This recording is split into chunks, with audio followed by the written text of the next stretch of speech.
मसूरी से है, जहां पर मसूरी से देहरादून जाने वाले रास्ते पर कब्रिस्तान के पास जीप अनियंत्रित होकर खाई में गिर गई थी, जिसमें जीप में सवार 2 लोग गंभीर रूप से घायल हो गए।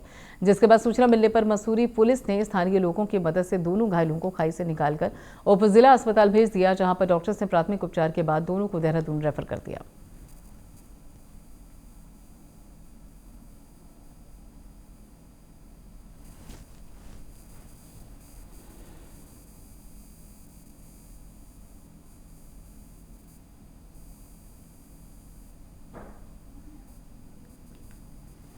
तो यहाँ पर आपको बता दें कि मसूरी का ये पूरा मामला है। दोनों घायलों को जिला अस्पताल भेजा गया है और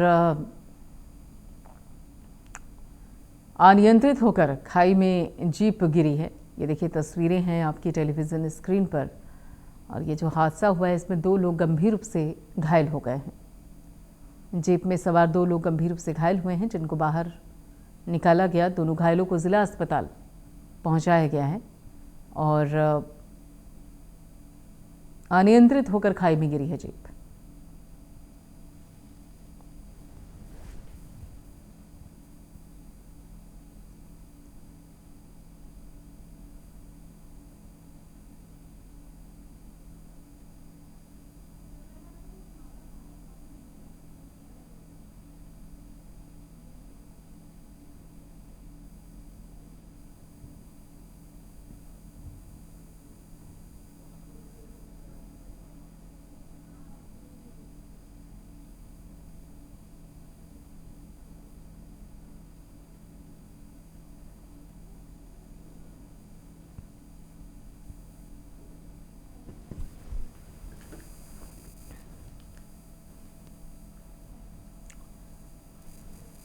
और अगले खबर देहरादून से है, जहां पर बच्चों को अपने कंधों पर भारी स्कूल बैग बस्ता का वजन ना सताएगा और इसको लेकर राज्य सरकार शीघ्र ही दिशा निर्देश जारी करेगी।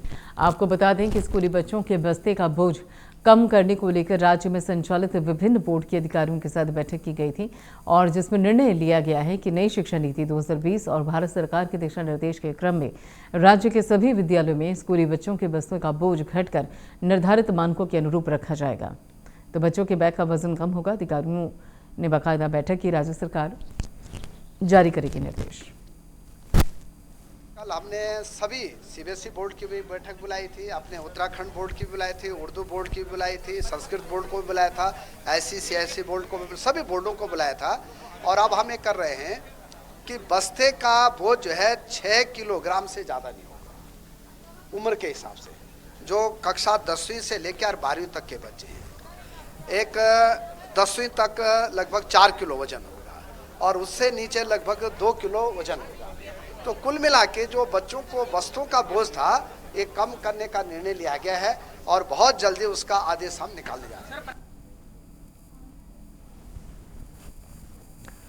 और इसी बाबत आगे की जानकारी देने के लिए पवन दीक्षित हमारे साथ जुड़ चुके हैं। पवन दीक्षित जी, एक अच्छा फैसला ही है, कम से कम जो बच्चे हैं उनके कंधे पर जो बस्ते का बोझ रहता है उसमें काफी हद तक उनको राहत मिल जाएगी इस फैसले के बाद।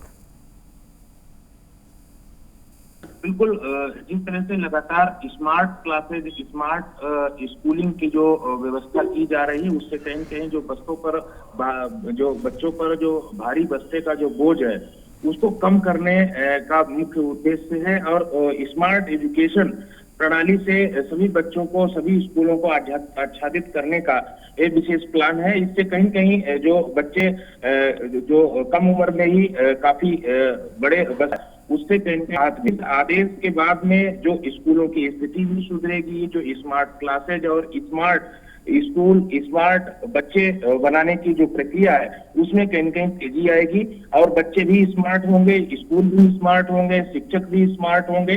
तो इससे जो स्मार्टनेस और जो स्मार्ट भारत की जो कल्पना की जा रही है वो सार्थक सिद्ध होगी।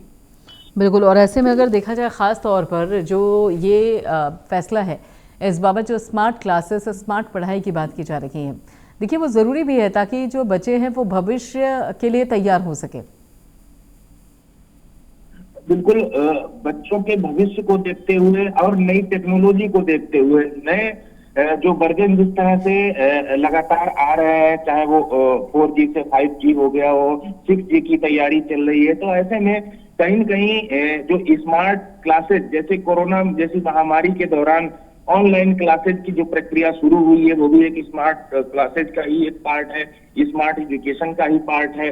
उससे कहीं न कहीं अब जो पेपरलेस शिक्षा एक तरह से जो हो रही है उस ओर ध्यान दिया जा रहा है, ताकि कम उम्र में कम छोटे क्लासों के जो बच्चे हैं उनको बहुत बड़ा जो बस्ते का जो बोझ है वो ढोना ना पड़े, और ज्यादा से ज्यादा और अच्छी टेक्निकल एजुकेशन की ओर उनको उनका जो रुख है वो मोड़ा जा सके। इस उद्देश्य से ये व्यवस्थाएं की जा रही हैं। इससे कहीं न कहीं भविष्य में जो बच्चे पास आउट होंगे, जो बच्चे इन स्मार्ट क्लासेस में पढ़ेंगे वो स्मार्ट बनेंगे और स्मार्टनेस जो उनके अंदर दिखाई देगी। बिल्कुल, और एक तरीके से देखा जाए, देखिए शुरुआत तो अच्छी है पवन दीक्षित जी, और बच्चों के कंधे से बोझ कम करना हो, उनको स्मार्ट एजुकेशन देनी हो, स्मार्ट क्लासेस से उनको रूबरू करवाना हो।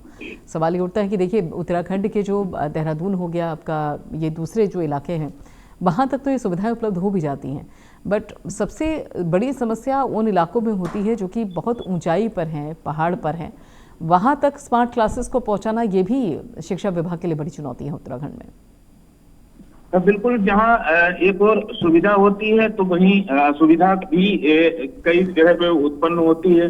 जहाँ पर एक आशावादी किरण जहाँ पर उजागर होती है तो वहीं पर एक तरह से जो उसकी खामियां हैं, जहाँ पे अच्छाइयां हैं तो वहाँ पे बुराइयां भी हैं, तो खामियां भी तमाम जगह पे देखने को मिल रही हैं। हालांकि अभी इस तरह की प्रबंध किए जा रहे हैं जहाँ पर नेटवर्किंग की अच्छी व्यवस्था हो, जहाँ पर ये सुगमता से उपलब्ध हो सके। वहीं अगर पर्वतीय क्षेत्रों की बात करें तो वहाँ पर पहले से ही तमाम जगह ऐसी दुर्गम परिस्थितियों में स्कूल बने हुए हैं जहाँ पर छात्रों की भी संख्या कम है, स्कूल में क्लास टीचरों की भी संख्या कम है। तो वहीं नेटवर्किंग की भी एक बड़ी समस्या है, जिसके कारण स्मार्ट क्लासेज और smart black board, smart school, smart education देने के में काफी ये टेक्निकल प्रॉब्लम भी आएगी। लेकिन सरकार का मानना है जब एक चीज किसी चीज की शुरुआत की जाती है तब उसकी अच्छाइयां और बुराइयां भी निकल कर सामने आती हैं। जो वो बुराइयां हैं, जो दोष है, उसको दूर करने का भरसक प्रयास भी किया जाएगा। भविष्य में एक नई सोच के साथ नई एजुकेशन प्रणाली को बढ़ावा दिया जाएगा।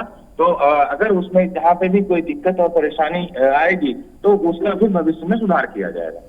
चलिए, बिल्कुल, बहुत बहुत शुक्रिया सारी अपडेट के लिए, सारी जानकारी के लिए।